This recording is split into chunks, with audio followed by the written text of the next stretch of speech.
WhatsApp guys, this is Mudassar Khan choreographer. और मैं आप लोगों को बता दूं कि हमारा गाना रोमांटिक राजा बहुत ही अच्छी तरीके से शूट हो चुका है बॉम्बे में, और वो बहुत ही जल्द आप लोगों के सामने आने वाला है। मैं आप लोगों को बता दूं कि उस गाने के सितारे कौन कौन हैं। दो बड़े सितारे उस गाने में हैं, और एक तो है हमारे भोजपुरी के सुपरस्टार केसरी लाल जी, जिन्होंने बहुत ही अच्छी तरीके से उसको गाया भी है और उसमें परफॉर्म भी किया है, फीचर भी किया है। तो आप लोगों को बहुत पसंद आएगा उनका यह नया रंग। और उनके साथ हैं हमारी शिप्रा जी। शिप्रा ने उसको बहुत ही बेहतरीन तरीके से गाया है और उसमें परफॉर्म भी किया है।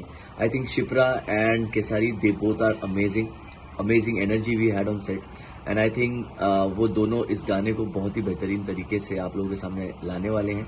तो मैं उन दोनों को और उनकी पूरी टीम को, ईशान भाई को, सबको ऑल द बेस्ट कहना चाहता हूँ, गुड लक कहना चाहता हूँ। और मैं बहुत जल्द उस गाने की प्लानिंग, उस गाने की एडिटिंग चल रही है, और बस कुछ ही दिनों में आप लोगों को उसका टीजर देखने मिलेगा, उसका उसके ट्रेलर, फिर उसके सॉन्ग देखने मिलेंगे, उसके पोस्टर देखने मिलेंगे, फिर उसका आपको फाइनली सॉन्ग देखने मिलेगा। उस गाने का नाम है रोमांटिक राजा।